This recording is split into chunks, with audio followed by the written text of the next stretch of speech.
You're 22 years old and you just got hired by a Class 1 railroad, BNSF, Union Pacific, CSX, one of the giants. You went through the application process for 3 months, background checks, medical exams, color blindness tests, hearing tests. They need to know your body is reliable before they trust you with a machine that weighs more than an aircraft carrier. You start as a trainee. They pay you $22 an hour to sit in classrooms and memorize rulebooks that are 400 pages long, Federal Railroad Administration regulations, company operating rules, signal systems, track authority procedures. You learned what every signal means: red, yellow, flashing yellow, lunar white. Each one tells you something different, and getting it wrong is not a recoverable mistake. You learn about the physics of the machine you're going to operate. A fully loaded freight train at 55 miles per hour needs 1.5 miles to stop.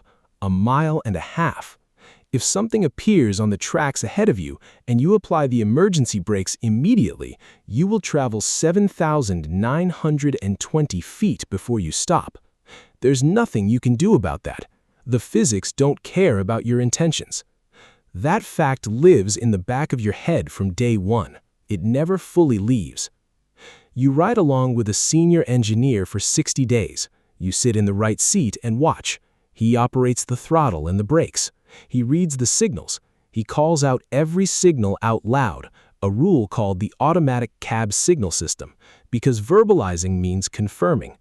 You write everything down. You ask questions he's been asked 1,000 times. He answers them anyway. On day 47, he lets you take the throttle on a straight stretch of empty track in eastern Nebraska. You feel 12,000 tons move because of your hand. Nothing in your life has prepared you for that feeling. You are 22 years old and you are driving the most powerful machine most human beings will ever touch. You go home that night and tell your girlfriend about it. She smiles and says, "That's great." She doesn't really understand. Nobody who hasn't done it really understands. Level 2, the student of the road. You qualify. You get your engineer's license from the FRA, a federal document that says you are certified to operate locomotives on specific territory. Your territory matters. You don't just get a license to drive any train anywhere. You are qualified on specific subdivisions, specific track. You have to know every curve, every grade, every signal location, every speed restriction on your assigned territory by memory. Your first solo run is 280 miles of freight through Colorado. You're hauling coal, 135 cars. The loaded weight is just under 15,000 tons. You have a conductor with you, but the conductor handles paperwork and communications. The locomotive is yours. The Rocky Mountain grades teach you something no classroom could. Going uphill, you fight for momentum. Going downhill, you fight to survive. A loaded coal train descending a 2% grade will accelerate on its own. If you lose control of your braking, the train runs away. A runaway train on mountain grades ends one way. You learn to manage your air brakes like a surgeon. You learn to anticipate the grade a mile before you reach it. You feel the train breathe through your hands on the controls. You make a mistake in month 3. You misread a track warrant and take a siding 2 miles past where you were supposed to stop. A supervisor is waiting at the bottom. You sit in an office for 2 hours while they review the radio recordings. You're not fired, you're retrained, but the write-up goes in your file and stays there for 3 years. You don't make that mistake again. Fear is an excellent teacher. Level 3, the employee. 2 years in, you understand what this job actually is. And what it is, more than anything else, is a schedule that owns your life. Railroad employees work on an extra board. That means you don't have set days off. You don't have a fixed schedule. You sit at home and wait for the phone to ring. When it rings, you have 90 minutes to report. It could be Tuesday at noon, or it could be Saturday at 2 in the morning. The railroad runs 24 hours a day, 365 days a year. Freight doesn't care about your daughter's birthday party. Coal doesn't care about Thanksgiving. Federal law limits you to 12 hours on duty. After 12 hours, you must go off duty regardless of where you are. This is called hours of service. It exists because tired engineers kill people. If your 12 hours expires in the middle of nowhere, the railroad deadheads a fresh crew to relieve you. You sit in the cab and wait, sometimes for 2 or 3 hours until they arrive. Then you sleep in a hotel in a town you've never been to and don't want to be in, waiting for a van to take you back to your home terminal. You spend nights in Flagstaff, in Havre, Montana, in Tucson, in small railroad towns that exist for no other reason than that a division point was placed there 100 years ago. You eat at diners that are open at 4 a.m. because that's who eats at 4 a.m. Railroad workers and insomniacs. Your girlfriend becomes your ex-girlfriend. She waited 8 months.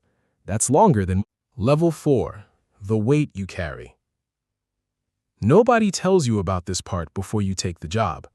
The national average is 1 person struck and killed by a train per day in the United States. Engineers call it being involved in an incident. The clinical language is intentional. It helps, a little.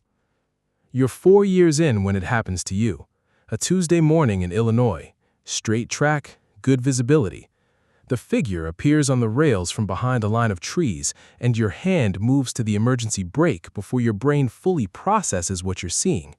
The horn, the brakes, the physics, the 1.5 miles. There is nothing you could have done differently. The investigation confirms it. Your supervisor tells you that. Your union rep tells you that. The therapist the railroad sends you to tells you that. You go back to work after 3 days of mandatory leave, company policy. You sit in the cab again. You watch the tracks. The tracks look the same. That's the part that gets you. Everything looks exactly the same. Some engineers never fully come back from it. They develop what the industry quietly calls train phobia. They can't watch the tracks without seeing it again. They take early retirement or they transfer to yard work, where the speeds are low and the exposure is limited. You stay on the road, but you are not the same person who started this job. The tracks gave you something 4 years ago, and they took something back. That exchange is permanent. Level 5, the senior engineer. 12 years in. You're senior on the board now. That means you get first pick of assignments. You choose your runs. You work days when you want days. You have something approaching a normal life, which in this industry means you're home for dinner 3 or 4 nights a week, and you make it to most of your kids' school events. You make $95,000 a year, some years $110,000 with overtime. It's good money for work that requires no college degree. Your house is paid for. Your trucks are new. Your retirement is funded through one of the last strong union pension plans left in American industry. You are a craftsman. That's how you think about it now. You know your territory the way a musician knows a piece of music. You know where the track gets rough outside of Albuquerque. You know the crosswind that hits on the bridge over the Platte River. You know which dispatcher is sharp and which one will give you a bad track warrant if you don't double-check it yourself. You mentor new hires. You ride with them in the right seat the way your first engineer rode with you. You answer the questions you've been asked 100 times.